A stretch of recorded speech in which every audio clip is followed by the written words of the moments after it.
Hello, listeners. Welcome to our deep dive into Toronto's real estate scene this fall 2023. I'm your host, Ian Busher. The burning question, should first-time buyers jump into the Toronto property market right now? Today, we'll explore the ripple effects of recent interest rate hikes by the Bank of Canada, examine the uptick in new listings, and look at how home prices are trending.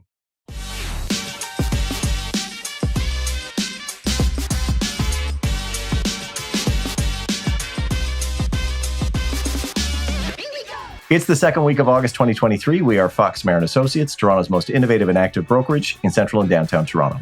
We aren't here to regurgitate boring stats. You can find those anywhere. We are here to share what we see going on in the Toronto real estate market in real time on a weekly basis so that you can be in the know and make informed decisions. If you're interested in getting an up-to-the-moment opinion on what's happening in Toronto real estate right now and learning about what's going down boots on the ground before it becomes a stat, well, then you're in the right place.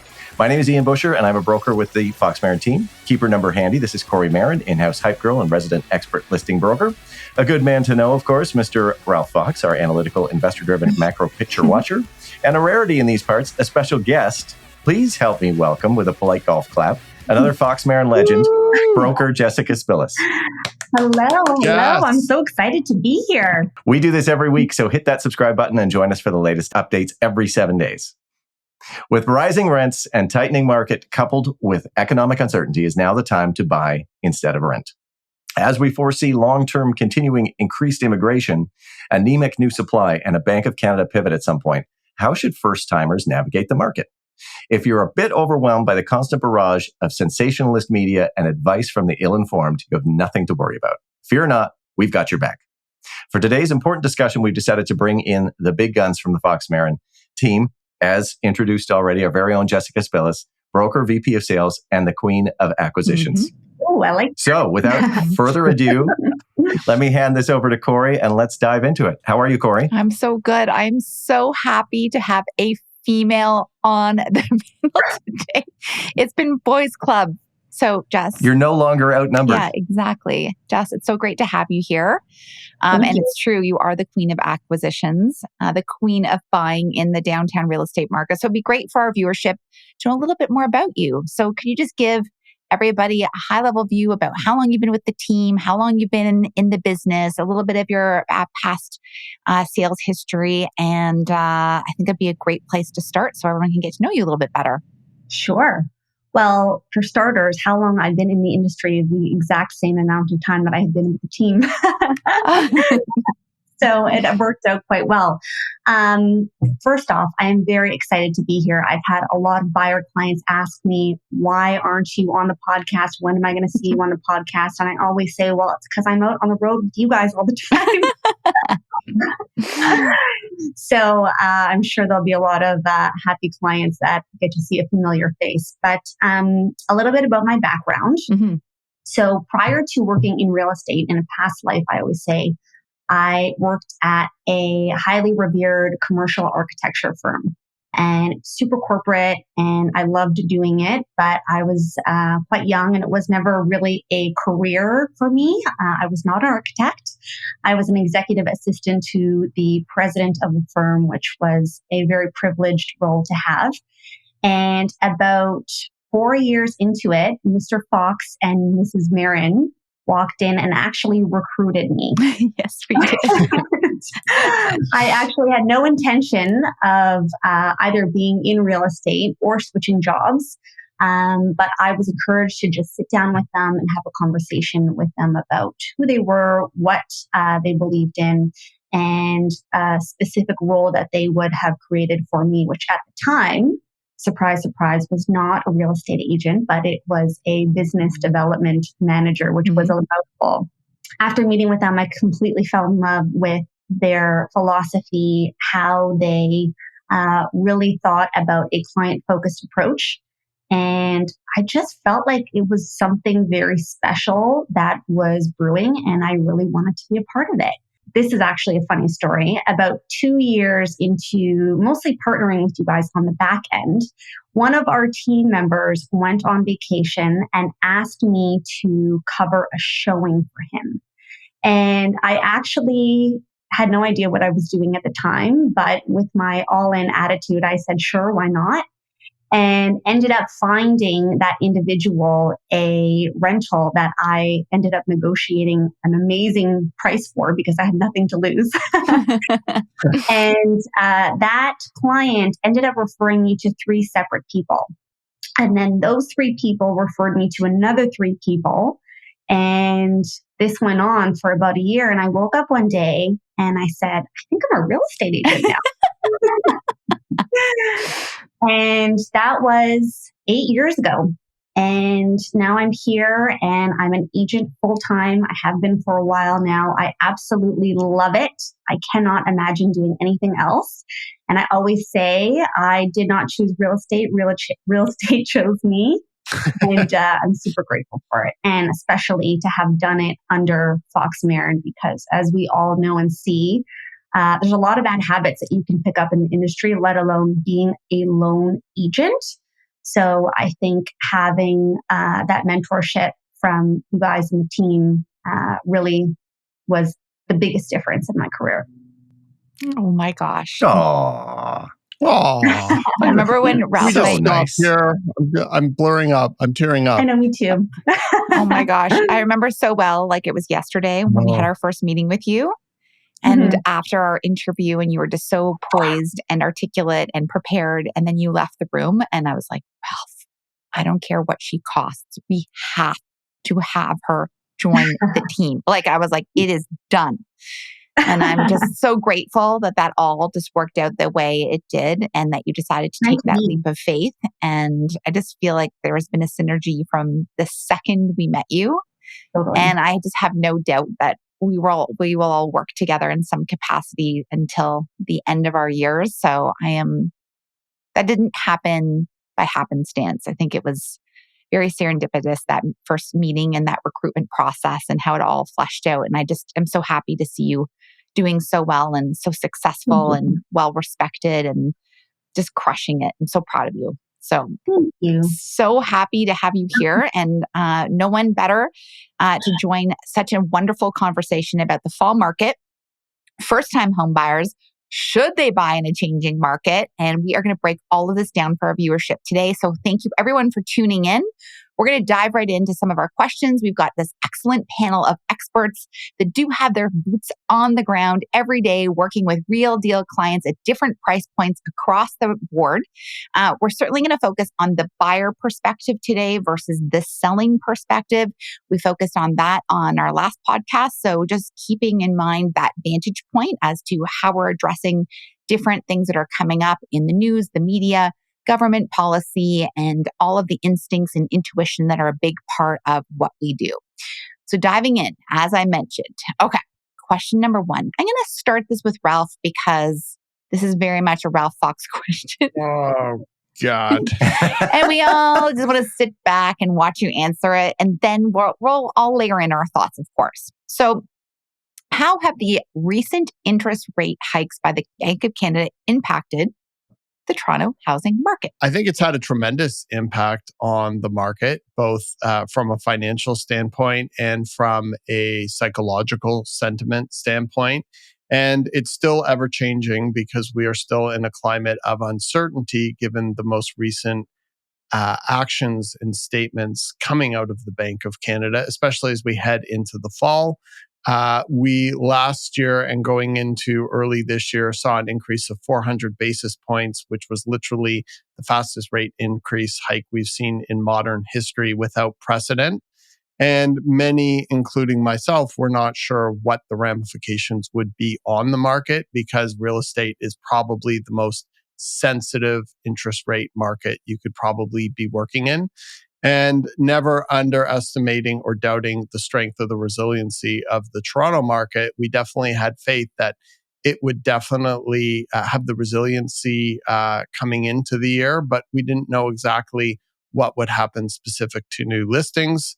And lo and behold, we saw a lot of buyers sit on the sidelines for the back half of last year as interest rates shot up with a wait and see attitude.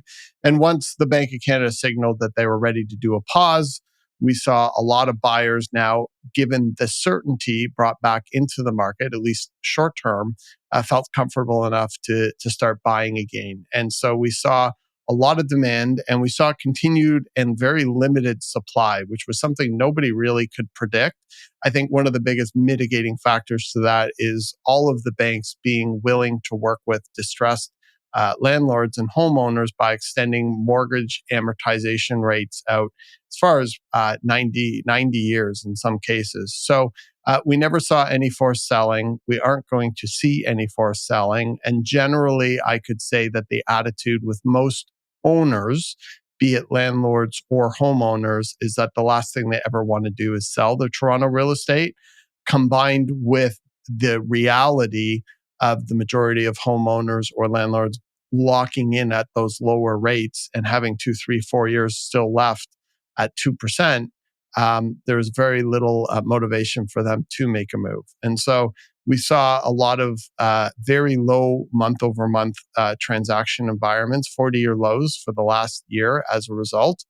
And as prices shot up in the spring, we saw things cool off with the surprise announcement from the Bank of Canada in June, raising interest rates with a second raise in July. And so there's a lot, including myself, who questioned the wisdom of these most recent round of increases. There's some uncertainty now back in the market as to what the bank will do in September. So we're waiting for the next inflation print to come out August 15th, and we're looking to see what the Bank of Canada is going to do and say on September 6th. It seems like the consensus is starting to form that they're not going to do a raise, but it's hard to really know what their intentions are this far out. So I think once we get over that hump of September 6th, we'll have a little bit better indication of what the fall will look like, both from a financial standpoint and from a buyer standpoint. And I think that will really set the tone. So in answer to your question, it's played a huge impact on the market.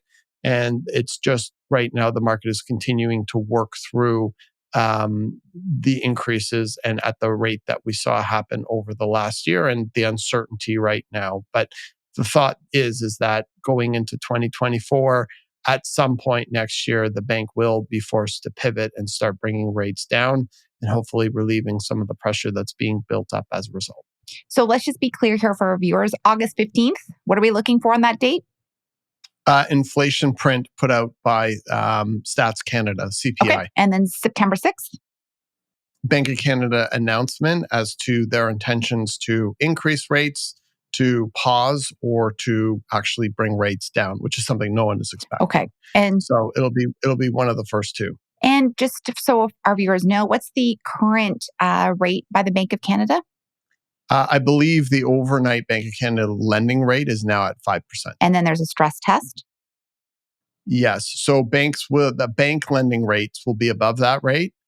And then there is the stress test, which essentially means that if you're qualifying for a mortgage, especially with a Schedule A bank, you will have to qualify at the rate posted plus an additional 2% in order to qualify with a lender. So that's pushing qualification now up to 7%, which is really going to put some more continued pressure on affordability. And just for first-time home buyers, what is a Schedule A bank? Schedule A bank is the big five: Bank of Canada, RBC, CIBC, Bank of Nova Scotia, and did I get the five? BMO? BMO, TD, something. It's one of those guys. All of those, the big ones that you'd recognize that are the ones you know that have corner. branches. Yeah, The exactly. ones that you have a debit card for. Yeah. And then what is the difference between the current interest rate in the US right now and the Canadian rate? Is there a significant difference between the two? There is. And it's one of the things that often drives me a little crazy is because our systems are fundamentally different. Okay. And so an increase of 100 basis points in the US is the equivalent of 200 basis points here in Canada. Mm-hmm. And the reason is because of the way our banking systems are differently structured, in that almost the longest term, almost all of our mortgages have here are 5-year, meaning that they will turn over within a 5-year window. Whereas in the United States, they get stretched out as far as 30 years. And we have also a lot of people on variables. So when the Bank of Canada raises the overnight lending rate and banks in turn do that, anyone who has a mortgage that is on a variable is immediately affected, and anyone who's renewing that year will be affected. And within a 5-year cycle, everyone will be affected. So it has much stronger impact here in Canada than it does in the US. And we're basically at parity with the Fed overnight lending rate. So we do have the lowest inflation in the G7. So I don't know why the bank is acting this way. And the concern always is that if they tighten too much, it could cause a recession, be it a hard landing or a soft landing, although the definition of that seems to change by whatever politician is talking at any given point in time. And what are your predictions, team, about the Bank of Canada announcement September 6th? Do you think they're going to hold, lower, or increase? Jess? I do think they're going to increase. Oh. I know. I think that that's my prediction, but Okay. I think that we have been in this situation before where we thought they were going to hold rates and then they decided that they didn't. And I think that based on the past policy changes, it's very obvious that they want very aggressive measures. And I think that they probably wanted to see a lot more people potentially buy less homes based on the last rate increases. And that hasn't exactly happened. And I can tell you, just looking at our own database, we still have a ton of active buyers. And I think that if they are looking to see an exponential change, the rates that have been introduced thus far has not given them that more galvanizing change. And so I do think that they are going to increase them again. Okay. Ian, do you think so? No, I don't think they will. Okay. Actually, I'm going to play devil's advocate to that. I think those last two were like a little ratcheting, and I think that they may hold. But I'm not saying that like I'm really convinced that they're going to stay where they are. I'm saying I'm going to pick that option, but I'm not really 100% all in on that. Yeah, they've also told us before that they wouldn't, and then they did. So maybe who really knows? And we always like an expression around Fox Marin, which is we'll see. We'll see. We'll see. What's your prediction, Corey? Oh, please hold. Yeah. We just need a little bit more of balance. And I've talked about this in former podcasts, but it'd just be nice to be in a place where we can coach our clients one way or another and just have a stretch of time where we have some stability in the marketplace. So I feel like they're going to hold, but I think that's a little bit of just my optimistic attitude in general about life. So I'm bringing that to the table, not being somebody who is like taking always a deep dive into what's happening politically and economically in the US or Canada for that matter, but I'm like hoping for a hold. I mean, it'd be really nice to see them lowered, but I think hold would be great. Ralph, what do you think? I think they can't be depended on to follow their word, nor do I think they can be depended on to do what is within their mandate. Jessica was talking about earlier in regards to housing. Housing is not in their mandate. Their mandate is inflation, and their mandate is employment, and their mandate is stability in the financial system. That is it. Get your paws out of there. So, their range is supposed to be 2%, and we are at 2.7%.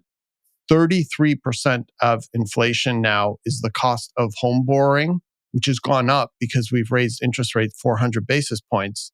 So we're raising interest rates to stop inflation, which is causing inflation and even adding more inflation. So none of this to me makes any sense. And I don't think that they can be counted on to do the right thing. And I do think, circling back to what Jessica said, is that either they are grossly incompetent or they're acting outside of their mandate and actually trying to mess with the housing market and other things that they just shouldn't be dealing with. I can't think of somebody or an entity that operates under higher stakes that continually has gotten things wrong for 3.5 years, and some would argue 10 years, and still have their job and continue to exist in the capacity that they are. And I think the whole thing needs to be torn down and built up from scratch. Yep. We need a shake up. Okay, these are really great forecasts. Thank you so much for your input. I appreciate it. We'll have to see what happens. So viewers, please tune in that week of September 6th, we will be definitely making commentary on that for sure. So, Jess, you work with a lot of wonderful first-time home buyers at different price points. Have you seen these higher borrowing costs affect their sentiment? You said that our database right now is rather jam-packed full of buyers that are out there looking. Yes. Have you seen firsthand a change in how they're looking at properties, feeling about properties, aggressiveness about properties? Like, what are you seeing boots on the ground? That's an excellent question. So the first thing I'll say is that I haven't seen a noticeable difference in the motivation buyers have when it comes to purchasing property. People still very much want to get their foot in the door if they don't have a foot in there already. And I'm even seeing purchasers with existing properties still willing to make that move, sell their home and move up, which is a very tricky logistical nightmare, especially in a changing market, as we know. Yes, it is. And so I think the biggest difference that I have seen personally is I've seen our buyer clients become far more discerning about the type of property they are now willing to purchase. If we were to fast forward a year ago, which was one of the many peaks that we have seen, but in terms of activity, it was absolute pandemonium. Properties were selling literally within hours of them being listed online. And it seemed like nobody really cared very much as to the quality of these properties. They just wanted to get their hands on something.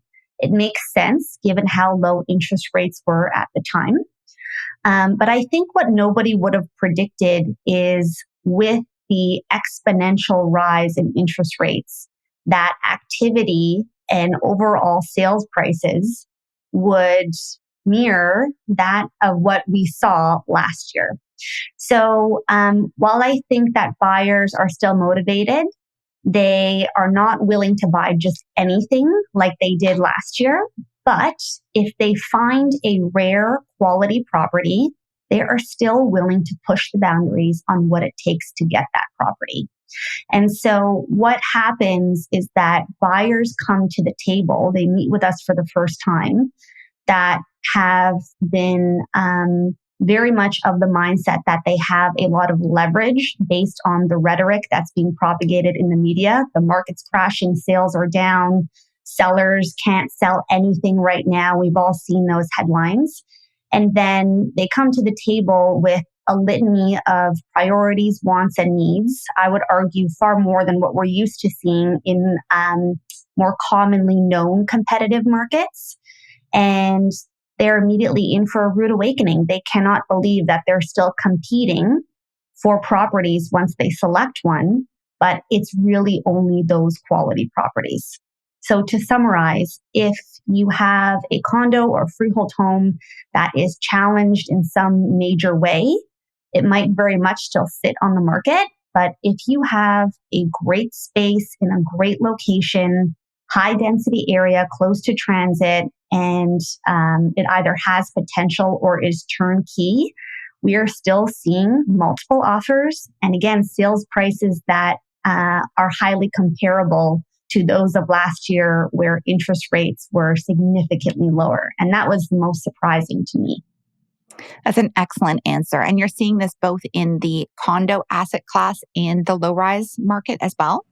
Yes. So I would say a few months ago, I noticed more concentrated demand in the freehold markets, which surprised even myself.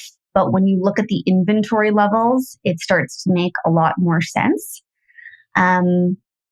What we have seen happen is anytime there's tremendous demand or competition in the freehold sector, condos tend to follow.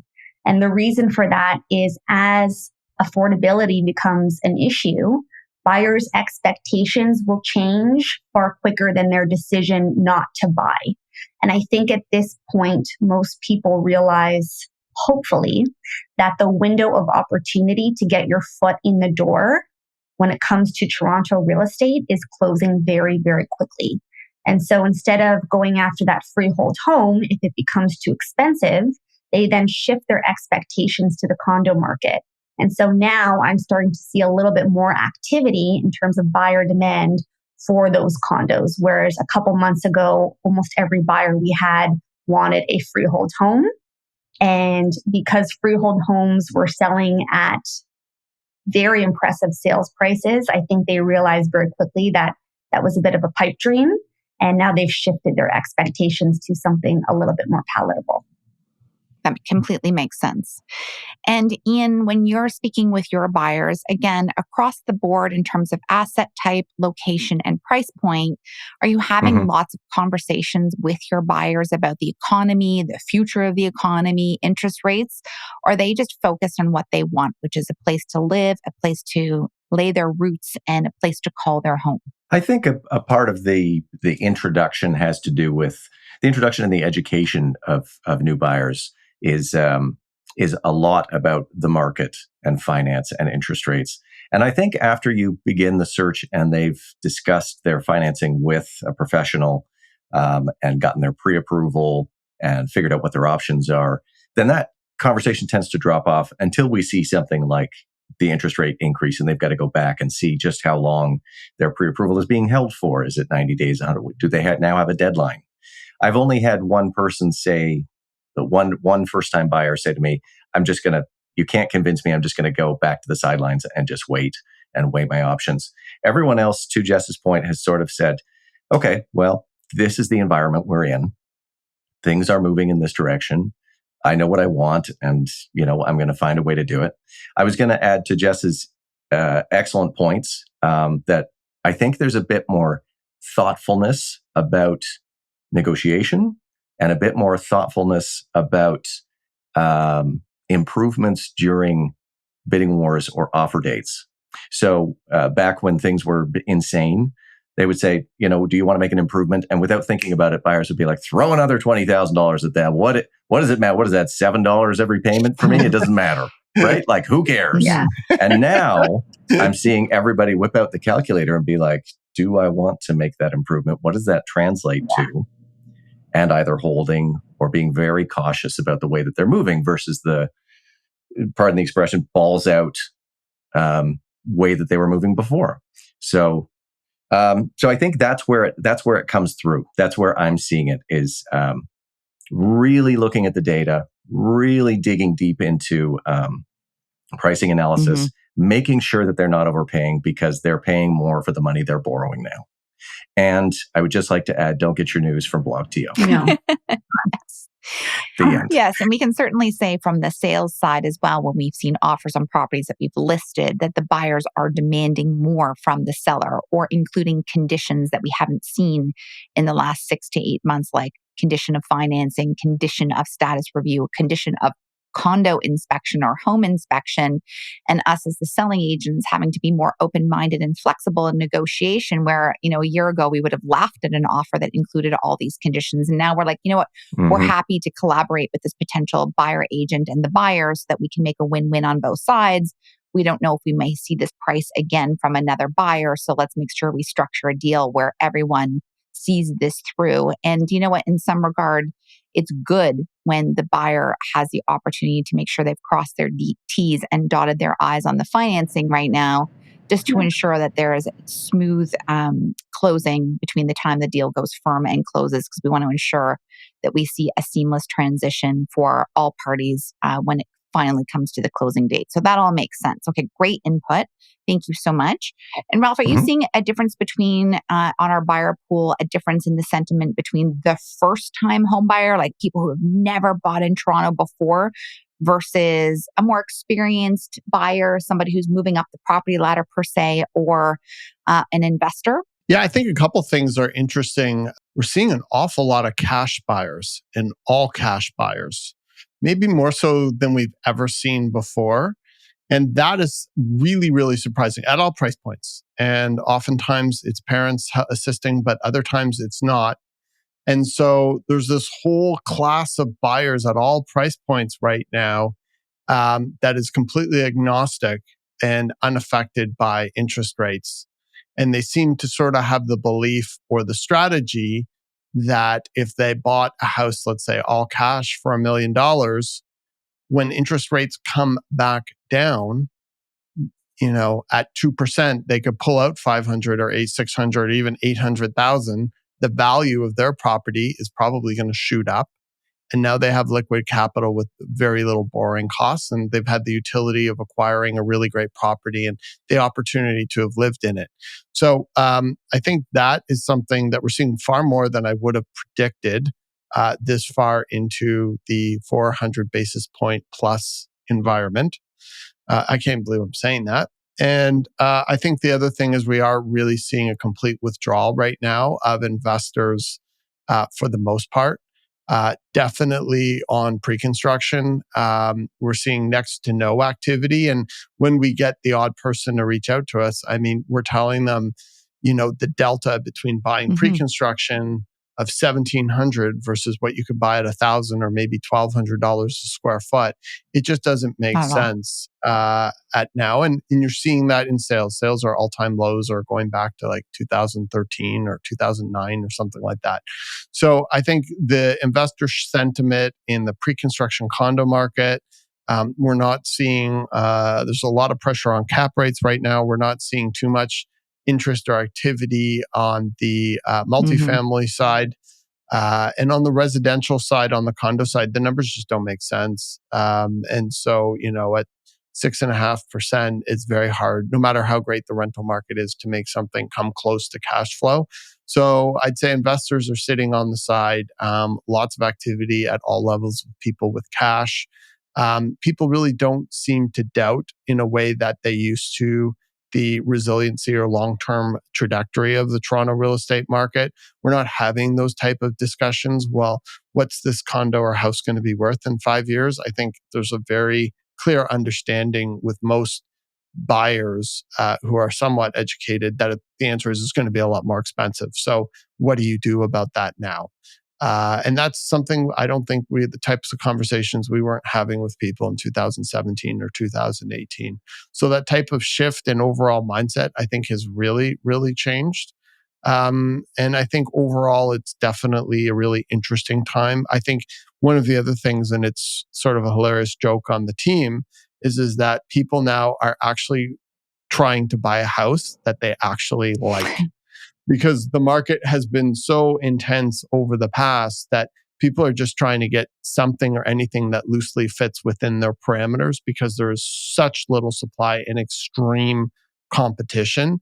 And now the market's moving a little slower. Days on the market is creeping up, inventory is creeping up. And at these higher interest rates, buyers are trying to make much more meaningful decisions. And so they're being very specific, going back to what Jess is saying, when they're going to pull the trigger, they actually want to like the house and they actually have the opportunity to buy a property and like it at a time that they wouldn't have had for many, many, many, many years in the past. I have to just add this little tidbit. I've had more buyer clients have the opportunity to go back and visit a property 2, even 3 times before submitting an offer.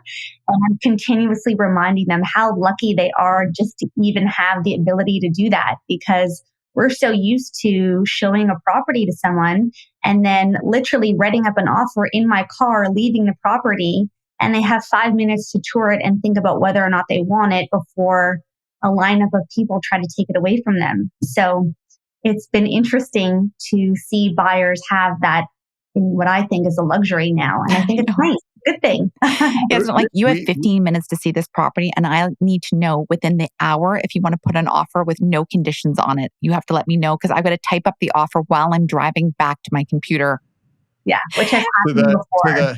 I once showed a property for a client at 7:30 in the morning because I saw it go live. I ran over in my pajamas, previewed it for them, and I called them and I said, drop everything and get here right now. And they did. And there were already 5 other people in the house saying, how do you like our home? And then we ended up getting it for them about an hour later. Of course. So it worked out. Queen of acquisitions. Queen of acquisitions. All right. Well, I'm going to shift gears a little bit here. So given that there is a little bit more inventory coming online, and we'll talk about the stats briefly, and I'm going to jump into that. And then as we head towards the fall, generally it is a busier time. Sellers prepare their homes to go to market in the fall. Same with condo owners as well. So oftentimes this is a period where we see a ramp up in new listings. But I think this is just interesting to review. So for our viewers out there, there's something called months of inventory or the absorption rate. So if we did not list one more new property on the MLS system, how long would it take for Toronto to sell through that inventory? So since February, we've been at a very low inventory. The months of inventory has been very low. In fact, we've been in a strong seller's market.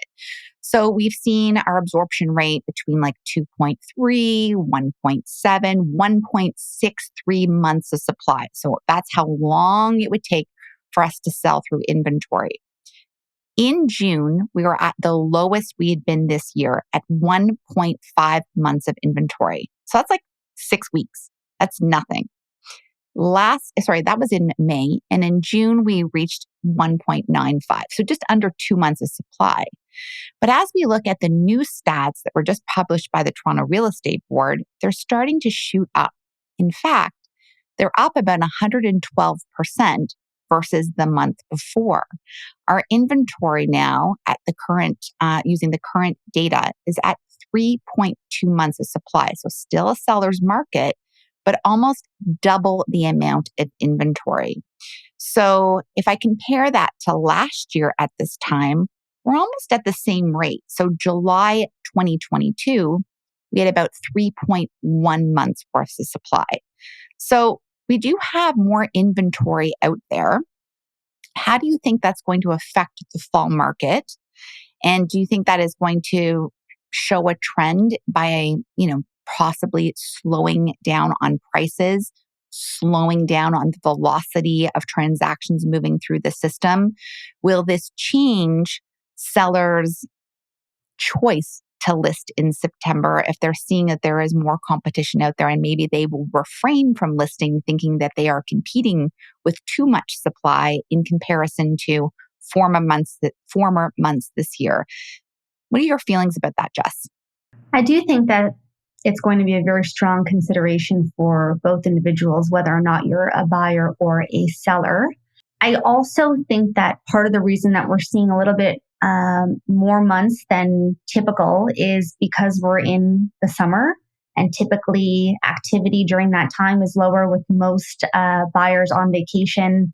The other thing that I can tell you, being boots on the ground, is a lot of the supply that's online right now is not the greatest quality supply. Okay. And so I think that's also a contributing factor as to why properties are not being absorbed into the market as quickly as we're used to seeing in, say, May or June. I think whenever an influx of fresh supply comes online, good quality supply, for some reason, I do tend to see an increase in demand, typically from those buyers that are more passively looking and are influenced by, say, a Facebook or Instagram ad, and make that decision to purchase just because that perfect property presented itself at the right time. So I think instinctually, in the fall, we are going to see a lower absorption rate or lower months of inventory than we are currently at. I can tell you that I personally have a handful of buyers that are highly motivated, ready to make a move right away. It's just a bit of a waiting game. And I think there's a lot of people in the same boat that are ready to make that move, but just so desperately need that good quality supply to come online. Because like I said before, our purchasers are more discerning now than they have ever been. They're very picky about what they want. Rightfully so. They are paying more for it per month. And so as soon as that great quality opportunity comes online, I think that we're going to start to see that little bit of a rush again. So what is it? The sellers with good quality product don't want to list because they want to wait and see? Like where are these great condos and great low-rise properties, and why are they not coming online? Ian? For right now, I would blame a little bit of that on seasonality. If you're working with a decent agent and you're looking at the strategy of things, we're not listing things because it's July and August, and so much of Toronto's population takes a break from real estate. They may have kids at home that are out of school. They're busy focusing on trying to keep them busy. Maybe it's camp, maybe it's cottage, maybe it's Italy. Everyone's in Italy except us. I'd just like to say, everyone's in Italy. so jealous of that. So I think, we're seeing an uptick in inventory as things linger from even as far back as May and June or July. People who are putting things out now, maybe a little bit of a knee-jerk reaction to the last 2 interest rate hikes. Maybe ma and pa investors who basically are like, that's it, that one's breaking me, and I need to get rid of this thing. So I think I would say that condo inventory is probably what's going to push more into the fall, and the freehold market will come back in September strong. But to Jess's point, the quality things will go. And I'm not sure if I've answered your question, but that's kind of, that's my prediction hat. Well, I'll make sure to put these stats up on the screen so that our viewers can see. But our listing days on market are actually going up, but they still reflect last year, which is so interesting. So in May, our listing days on market. So this, again, for anyone listening, this is how long it's taking a condo or a home to actually sell, was 16 days. Then in June, it was 15 days. But in July, it was 18 days, which is up 12.5% versus the month before. So things are taking a bit of a slower trajectory. But again, is that seasonality? Is that lack of great quality supply? Is that lack of sellers wanting to put their product out in the summer and wait to capitalize on the fall market, like we talked about in our former podcast?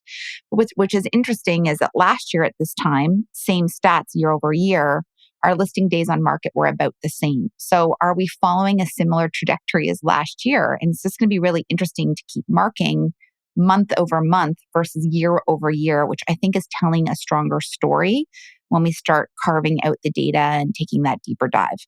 Ralph, did you want to add anything to that? Yeah, I feel like it goes back to what I said earlier. A lot will be dictated by the tone that's set by the Bank of Canada in September, not just by what they do, but by what they say. So I think a lot will be affected by that, probably more so than any market I can say that we've experienced before.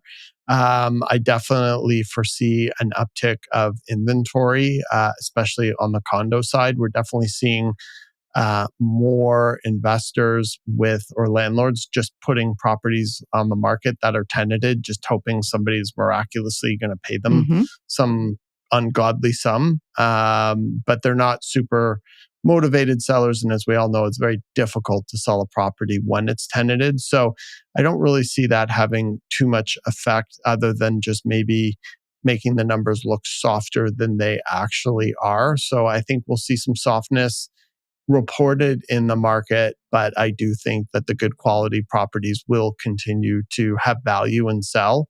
If I were to guess about what I think is going to happen, to be honest, I really don't know. And we're in an environment at a time where every single economist and every single expert has been wrong and is wrong and continues to be wrong and sort of ending up being surprised. So that's always my parentheses whenever I'm talking about the future right now, short term, not long term, but short term with the market. I think we'll see some softness over the fall, maybe going into the winter months. But I think next year things will turn around. I think it will very much mirror what we saw last year with a slowdown going into the end of the year and probably going into the spring next year. I think we'll see a strong bounce back, especially if inflation continues to trend down and the Bank of Canada eventually has to pause for good or start to move its way down. The market will respond very favorably to that. And that's going to happen. It's just really just a question of when. So to me, when I look at the numbers, it looks like there's opportunity right now for buyers, first-time buyers or mover-uppers or even downsizers. And so I'm going to, again, I'll put this up on the screen for our viewers to take a look at, because I think when you have a visual aid, it just really helps you like absorb what's actually happening. So TREB, the Toronto Real Estate Board, publishes their stats every month. The latest stats are for July. And so overall in the 416, prices overall are up 4.3% versus last year at this time. So that's a pretty healthy number considering all the ebbs of flows we've seen with interest rates. But what I think is a more telling story is when we start looking at prices month over month versus year over year. So when I look at the difference between the average cost of a detached house in July versus May, for example, we're actually seeing prices, down 14% since May. And then when I look at semi-detached houses, the prices have gone down 10% versus May. Townhouses down 4.6% and condos down 4% since May.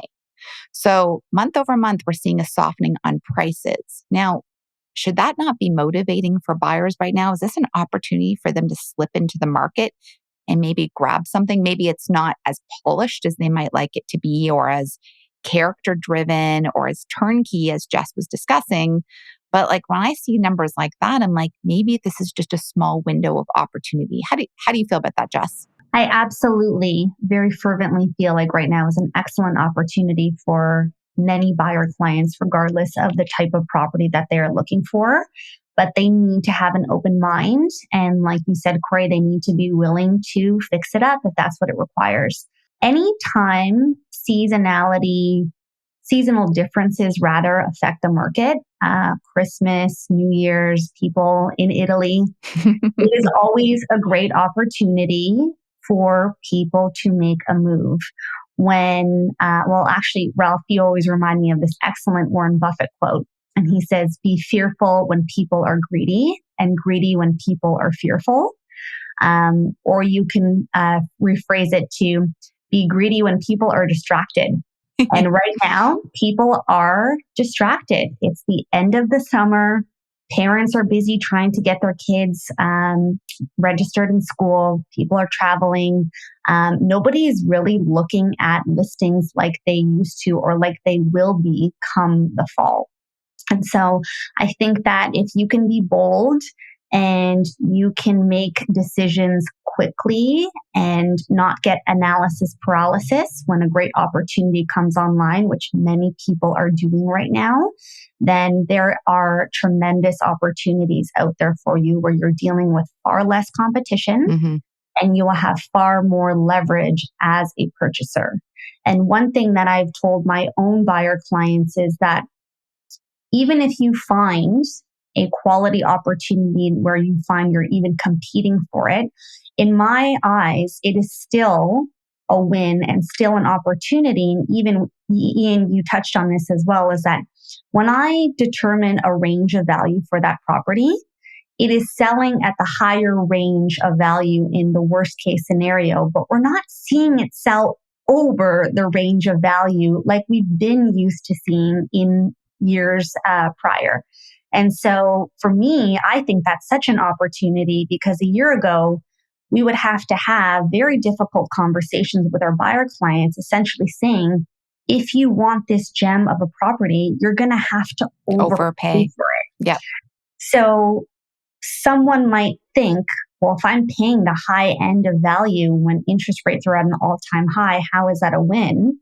They're not realizing that very quickly the market can change and you will now have to pay more than market value to get that property, which directly impacts how long you need to hang on to that property before you start making a decent return on your investment.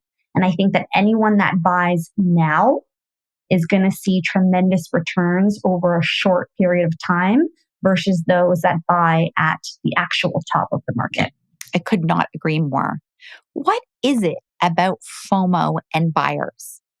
Why do people just want to buy property in that frenzied state? Ralph, you look like you're ready to jump in. What is it about that in Toronto? It's the pack mentality. You must know me or something, Corey. I know, it's weird. I think they do. Yeah. You know my body language. I find that very interesting. We'll have to talk about that later. It's really interesting. Like I've heard an analogy or something similar to this, where if you were in a store and you loved everything in the store, and all of a sudden everything in the store was 20% off for that day, would you not be super excited about that and see that as an opportunity? No. Why wouldn't you in real estate? And that's something that's so interesting because real estate, residential real estate especially, is so emotional. And so people only tend to get super excited when the market is shooting up, or they say they want to take the approach that, they're waiting to time the market.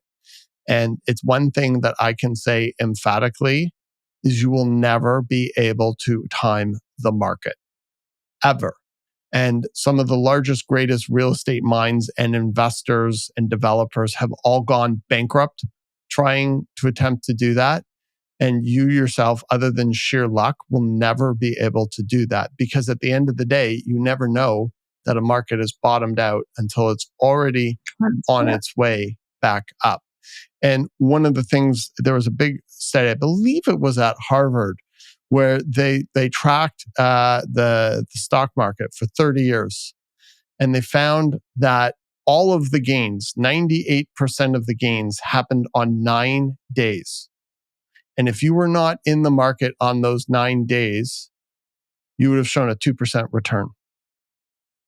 So it's more a question about understanding the long-term financial opportunity based on supply and demand and immigration and lack of supply, what has got us to this point in Toronto real estate and what that will mean for the future, and not specifically trying to time this. And interestingly enough, Ian and I were talking to new potential clients of Fox Marin, and we were talking about this very thing. And we were saying anecdotally how when we have clients who are so trying to control everything and time everything when they go and list their property to, like, people we could be talking to years about selling, and they're trying to time it so hard, those are the ones that somehow end up listing their property March 2020. So true. And those are the ones who just keep I don't know if it's just karma or irony playing a cruel hand of poker. But if you try and overtime the market will always outsmart you. It will always move faster than you if you're thinking short term. But if you're looking 5-10 years down the road, the only way you can in real estate, and you make a good decision based on that, as Jessica is saying, it's a great opportunity and you're going to do really well. Short-term pain for long-term gain. Totally. And also, it's always about time in the market versus timing the market. Jess, so proud. All right. So,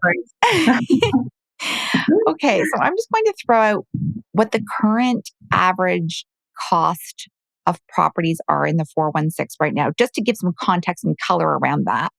And then I want to talk about, are there particular neighborhoods or types of properties that might offer better value for first-time home buyers?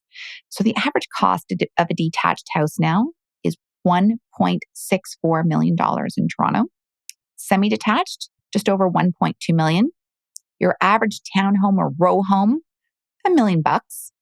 And your average condo, not a cheap asset anymore, $750,000. So if you're guiding a first-time home buyer towards a particular neighborhood or asset classes, there is some direction you would give them, knowing what you guys all know about the market and working with such great clients of Fox Marin. Ian, you want to toss some ideas into the mix? Well, of course, the client's wants and needs always come first. And then, of course, we have to look at their budget. I would never try to steer someone towards something, but right now I feel like there's more room for negotiation, and there is a good opportunity for you to pick up something in the condo sector without having to compete. So I think if condo living is something that you had in mind already and you're not dead set or have a lifestyle that demands that you require, you need a freehold property, I would say that is a great place to slip in right now while others are being fearful. Totally agree. Ralph? I'm going to go both ends of the spectrum here. So for certain types of investors or first-time buyers, I love the little guys. Nothing in the last 5 years has outperformed junior one bedrooms and studios. Nothing.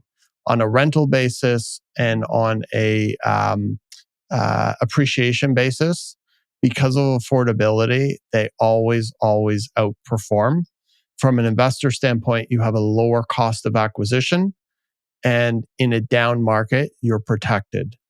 Very dissimilar to a larger unit where you have higher turnover with roommates. They're harder to rent out. You tend to have more issues with them, Higher and you're putting a maintenance lot fees. more.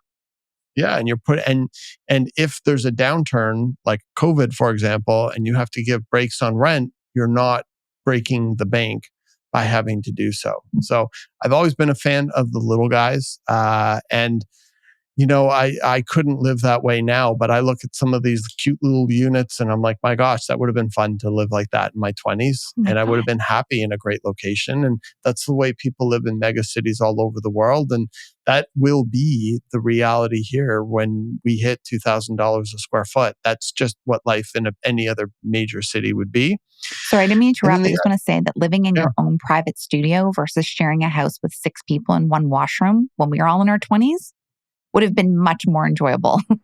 Yeah. Luxury for sure. Felt like a millionaire. I would have been like, this is the most amazing thing rock to have my star. own 400 square foot studio in like Liberty Village or Canary Park or wherever.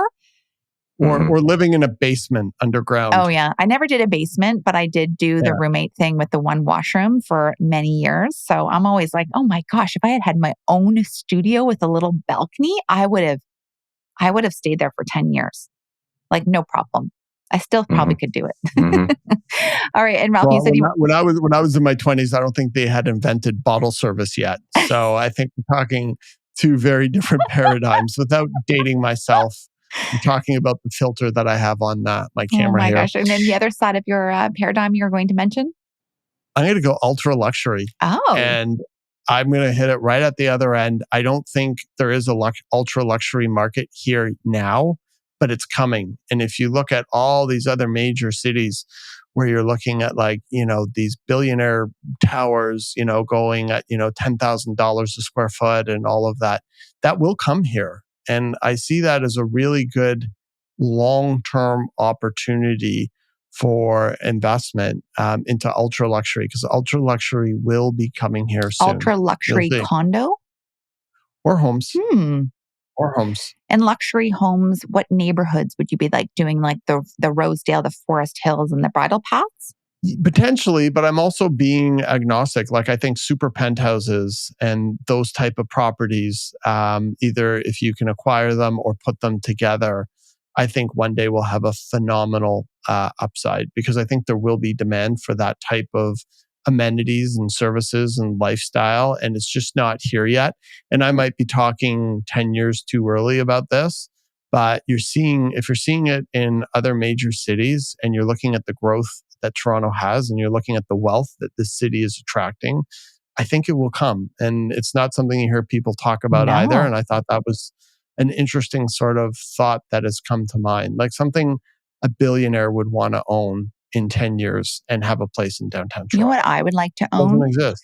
is the apartment that was showcased in Succession. That is a gorgeous apartment. Oh my God. Like, I'm just like, Yeah. that is real estate. That is Yeah. a baller apartment. Or Jennifer Aniston's apartment in Good Morning America. Oh yeah. No, yeah. Or, Yeah, that was The morning show. the morning show. Yeah. Yeah. And John Hamm. Definitely notable. And John Hamm's joining the 3rd season, I noticed. Is he? Oh, That's wow. such a good Ooh. casting. I think that's Yeah. really good. Yeah. Jess, do you have any predictions on this or any insight you'd like to add in terms of like particular neighborhoods you'd want to guide a first-time home buyer to in terms of value or asset class? I don't know that I have a specific area. One thing I know with certainty is that you can never underestimate Toronto's potential. However expensive we think it is right now, it is about to get a lot more expensive. And I know we have said this before, and there's so many reasons that we can get into on another podcast. But I think that if you are thinking about purchasing property, if you are doing so in a high density area, ideally connected to transit, close to green space, that is in a burgeoning community, that is in Toronto proper, like not in Mississauga, Hamilton, although those are great areas, I think that if you were in Toronto and if you can get a slice of that pie now, you are going to set yourself up for financial success for many, many, many years to come. And the window of opportunity to do so is closing far quicker than I think any of us even realize. To just inquire about that a little bit more, what about high density areas that are close to transit, close to green space, very walkable, like City Place or Fort York or Liberty Village? So I knew you were going to say Liberty Village. How do you feel about communities like that? And are you pro or no? Okay. So here's what I've learned about those communities. While I think as a team, we're not big fans of those communities, if you take even the worst condo in the city, like let's just say ICE condos. That's what I was going to say too. That is the worst. That is the worst. Or the condos along that's just the worst. and Lisgar. That says enough. Anyway. Or Mercer. Even if you take those condos and you look at how they have performed over 5 years, they have still appreciated. It's the rate of appreciation where you'll see some condos perform better than others. I've always been a fan of boutique condos. So the mid to low rise, the reason for that is because they tend to be of a higher quality when it comes to the actual suites. And the other thing that not everyone considers is that when you go to sell your condo and you live in a 50, 60, 70 story tower where the same unit type is repeated on every single floor, the chances of an identical suite coming online at the same time as your listing goes live is pretty good. And what happens when buyers have options is it directly impacts the success of your listing. Mm-hmm. We talked so much on this podcast about having quality, rare properties. And I think that when you have ownership of a condo in a boutique condo, where it's more one of maybe two or three that maybe come out once every couple of years, you've now created urgency for a buyer. And that purchaser, like our own purchasers, would be willing to push the boundaries on what it takes to acquire that property. Because if they don't get it, it might be a year or two before that same property comes online. And how expensive will it be when that happens? And so I think that if you focus less on cookie cutter, how often is this type of property going to come online, and focus more on uniqueness, provided it's in an accessible location, or at least have plans for it to be an accessible location long term, that is a really great way to protect your investment and ensure that you're seeing maximum returns. Totally. More end users, less rental centric, more pride of ownership, more residential in feeling, better services and amenities. Yeah. People care for the property overall. The condo board is more invested in the long-term financials of the building and the reserve fund, and maintenance fee increases and such. So totally could not agree more. And that's not to say that if you pick up a great price at one of the communities that we just mentioned and you pick up a great unit and you rent it out, that's awesome. But if you're like looking for an end user opportunity and something that's going to appreciate at a faster and higher rate, I could not agree more with that boutique luxury or uniqueness that comes with a lot of these smaller, low to mid-rise buildings for sure. Yeah. The other thing I do want to mention about rentership, I think a lot of people focus on what is the ratio of owners versus renters in this building.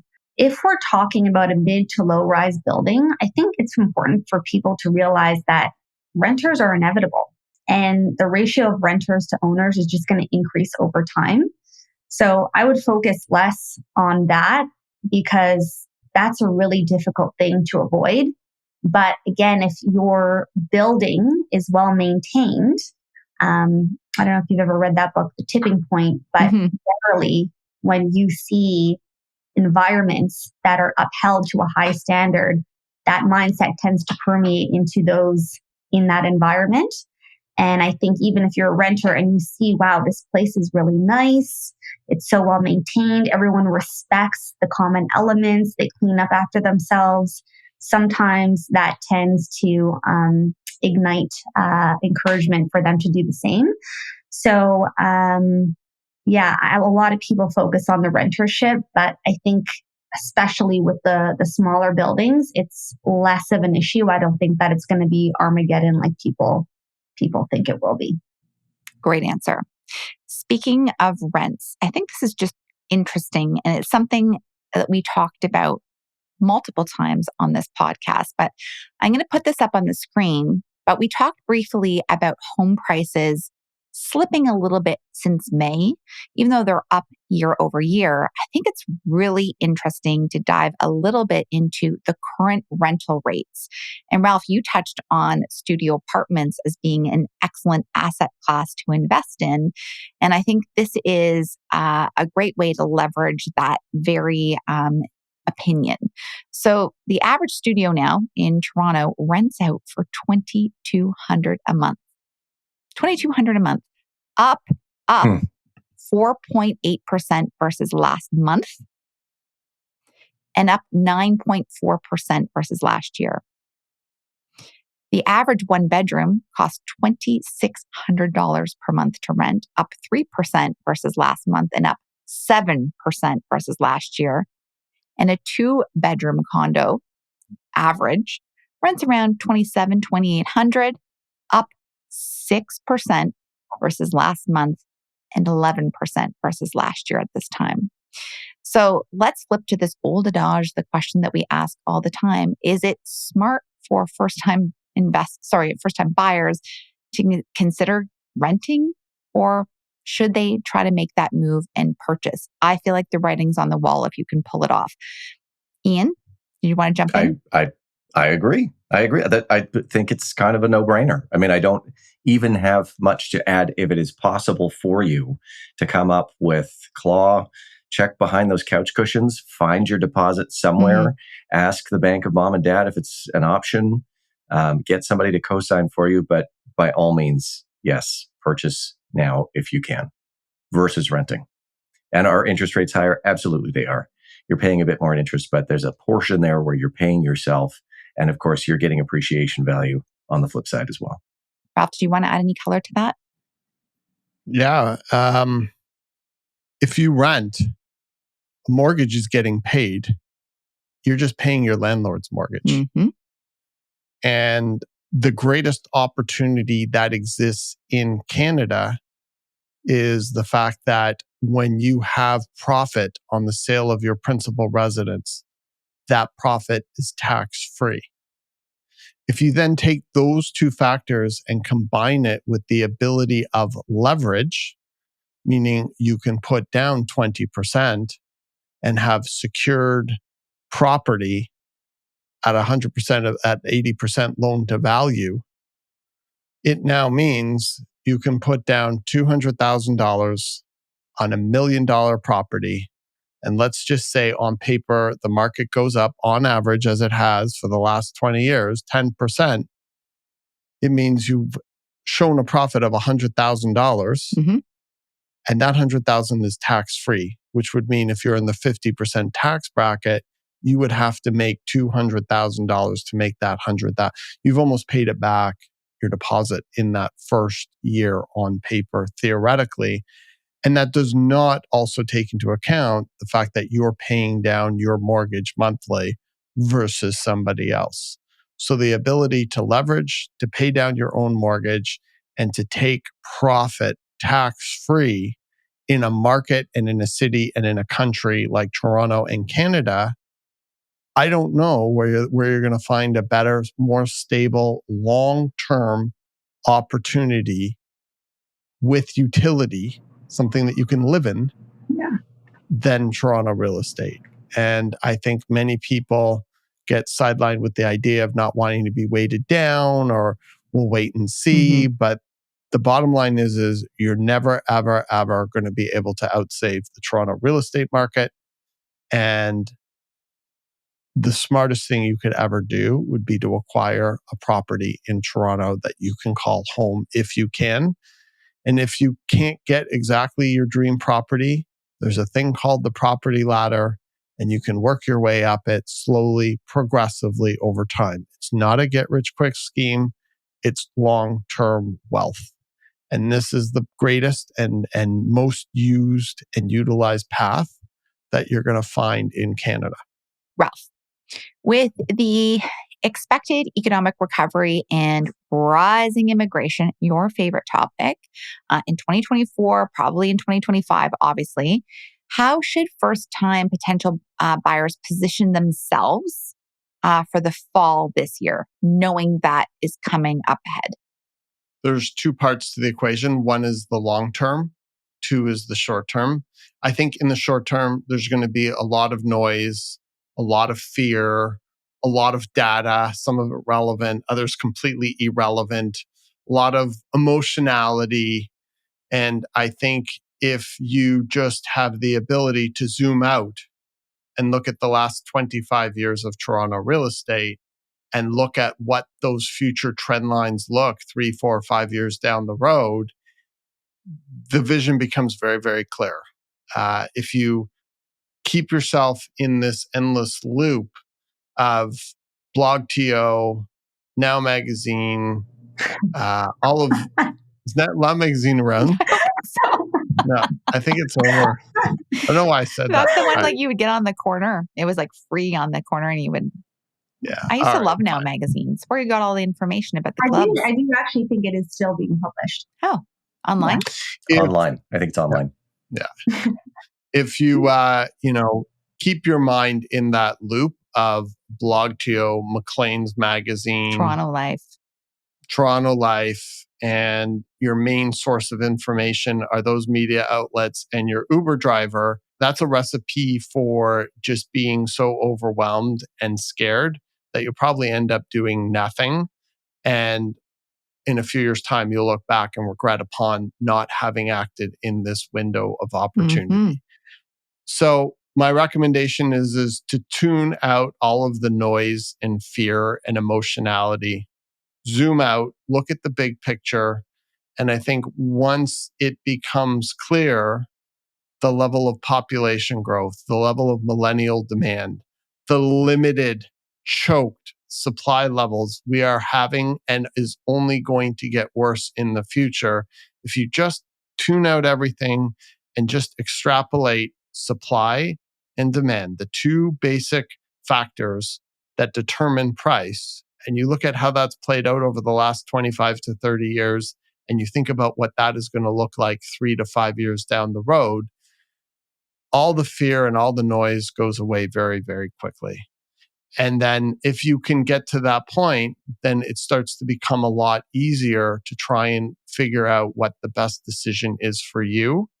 And knowing that in the future, whatever you end up with, especially if you make a smart decision or work with the queen of acquisitions, that you could be setting yourself up for a big, big future. And what could be more exciting or inspiring than that?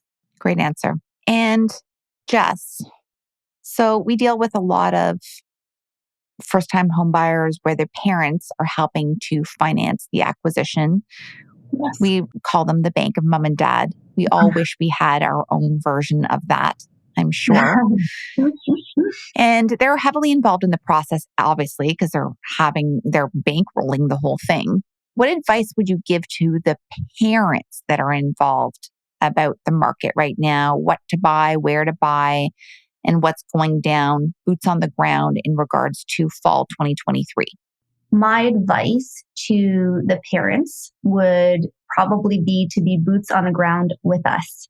Because I think a lot of the parents are coming to the table with the idea or notion that real estate is still operating how it operated back when they purchased properties in the 70s, 80s, 90s.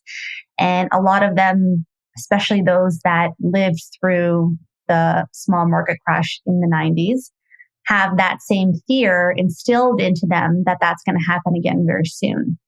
And so I think that when I initially meet with buyer clients and their parents are heavily involved, they have all sorts of opinions and thoughts on the type of property that they should purchase and all of the conditions that should come with that purchase.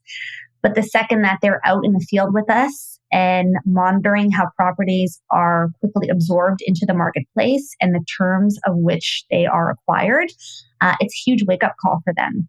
And I see the same path with all of them where they come to the table very stubborn and very much of the mindset that, their kids should have everything that they ask for. And, this brand new painted house that even though it's 100 years old, it doesn't matter. It should be professionally cleaned and walls fully painted and renovate the kitchen for us to buy it. And then they're like, oh, we actually can't ask for anything at all. And then they look back and they wish that they had been less stubborn about the properties that their children had offer on before, because it ended up meaning that they didn't get the property and they either lost out on a great opportunity or they ended up paying a hell of a lot more for the exact same thing because that's how long it took for them to get it. So I think that the best thing that a parent can do is to just get out in the field, see a bunch of properties, see how they perform, see how many offers they get. And it's the same advice that we give to our buyer clients, right? The best way to learn about what's happening in the market is not by reading market reports, because by the time you read them, they're outdated. They're reporting on statistics from a month ago, is to get tactile. Get out there, see a bunch of properties, see, what the competition is like and how aggressive it is. And that will not only prepare you when it's your turn to pull the trigger by tempering expectations and figuring out the right strategy to approach, but it will also give you the best indication of what's going on in the marketplace, far better than any market watch report you read, regardless of the source that it comes from. That's excellent advice. And I agree completely, especially because I believe a lot of parents are coming in from outside area codes like your 905 and your 705 and are not used to the velocity of our marketplace, the types of properties that are here, the age of the properties. We're not looking at cookie cutter suburban homes where you're seeing the same home over and over again, where it's very easy to determine value based on the latest comp down the street. Obviously, things like home inspections, bidding wars, bully offers, non-conditional offers are all very new to this type of buyer and buyer parent. And I certainly agree that the education process and coming along for the ride really makes a big difference in giving them confidence that the money that they're giving to their kids to move forward with this asset and this acquisition is a smart move to make. But you can't understand it from a bird's eye perspective. And certainly swooping in at the last second to see the property the day before offers is not a good thing to do. And we call them helicopter parents, where, they come in, they fly in, like just at the nick of time to come and kibosh the whole thing. Because they're like, oh my God, you want to buy this like dilapidated shack in South Riverdale for, $1.6 million. Why don't you come move to Woodbridge? You could get this house for, you could get a mansion for $1.6 million. Well, I don't know if you can do that actually in Woodbridge anymore. You used to be able to. Maybe we're going in a little bit further these days, but I could not agree more. Like, you got to get in the trenches, parents, if you really truly want to understand where your kids want to live. And if you're going to be giving them the down payment or you're going to be buying the house outright, get out there and see properties with your kids and your broker of choice, so that you can truly understand the process and what they're buying. Boys, do you want to add anything to that? Ralph, you're nodding your head. Yeah, for sure. First of all, I think Jess could not be more accurate with that statement. However, there's always an interesting paradigm when kids come to us because they're like, oh, we don't need our parents' help. No, we have all the say. No, we're good. Like, we're good. We're going to do this. We don't need our parents. I know they're giving us some money, but don't worry about that. We have all the decision-making power in this. I know they might be on that first initial call just to make sure you're not insane, queen of acquisitions and broker of record. But after that, we're good. Like, we're good. And don't call my parents. I don't even want my parents CC'd in them. And then in any of the emails. And then what happens is when that holy shit come to Jesus moment happens and they're about to offer on a property and there's 14 offers on it. Mom, Dad. And then all of a sudden, mom and dad are like, hey, I think this is getting serious. We better get involved to see what they're spending our $1.8 million on.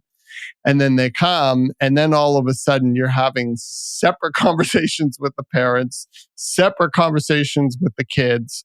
Emotions are flaring, and it becomes this huge goulash of emotionality and childhood grievances and husband-wife paradigms and experiences from 37 years ago before the internet was even invented, all coming into this whole hot mess. And it becomes very challenging to navigate when you're just trying to be in the middle and advocate for everybody's best interest and mental health and well-being, including our own.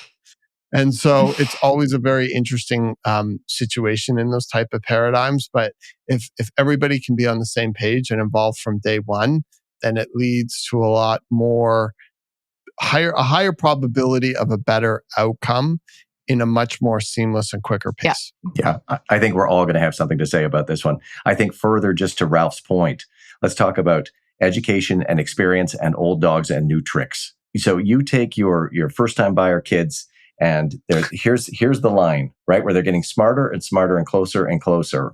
And this is over weeks, if not months, right? And then you finally get to that offer date, and the parents are down here with no education and no experience, and they jump in at the last second, and you have to educate and give them the experience they didn't have, all at the 11th hour. And let me go back to that old dogs and new tricks. We all know how somebody who's a bit more senior, their absorption rate of information might be a little slower to a new concept or some new technology. So yeah, parents, if you're going to be part of the process, be there from the beginning. Even if you're not coming to the properties, be part of it and watch what's going on. Don't come in at the 11th hour. And also, just for the record, I was really surprised by Jess's answer, because I thought she was going to say, my advice to parents is stay the hell out of my way. Just back off, mom and dad. I'm the queen of acquisitions. Have you not heard? Oh, Jess has learned from experience. I think Jess has worked with more parents than anyone else on this team. Probably. I think Yeah. 100%, and some challenging ones too. The other thing I find hilarious, without making gender stereotypes, is the dad / home inspector walking through the house. I don't know why, but dads in this role, especially more so if they know nothing about renovations or contracting, are like, oh yeah, looks like that downpipe replacement there. I don't know, what's that going to cost? $20,000 to replace that downpipe? What's this thing? It's a stove, sir. How do we know it's a stove? Did the seller say it was a stove? Is there a stove inspector that we can get? Oh my God, that's so true. It's hilarious. Has anybody looked in the stove? Oh my God, that is so true. How do we know this stove is safe for my daughter? Yeah, exactly. Yeah. My daughter would never cook on a gas stove. Oh my gosh, I love it. So true. Just Google dads and real estate, and you'll come up with 1,000 Yeah, names. the memes are fantastic. That's how prolific the problem is. The memes are fantastic. Well, it's kind of wild that we are approaching the fall market. Like, we really are approaching it. Like, we're like 2 or 3 weeks away. And I would like for all of us to be able to provide our top 3 insights or predictions for fall 2023 from the buyer lens. So 3 sentences or less as to what you anticipate for fall 2023, and what words of advice would you give for buyers as we approach the new season, kickstarting in about 3 weeks from now. I'm going to pass the torch to Jess to start. Then I'll go Ian, Ralph, and then me. Buyer activity is going to remain strong. Mm-hmm. Listing activity is going to increase, so more inventory. And I think prices overall are going to stay where they are and maybe even slightly increase, especially relative to where we are today. Okay. And then as we near the end of the year, November, December, things will taper off again. And that will be another opportunity for potential buyers if they're willing to take the risk. I love it. Ian? I think the freehold market is going to spike between Labor Day and Thanksgiving. Mm-hmm. And I think we'll see some prices that are that are pretty good without being through the roof. I think the condo market pricing wise will stay the same, largely fueled by inventory being put out by mom-and-pop landlords who have tenanted properties. So I think buyers in that range will have some options.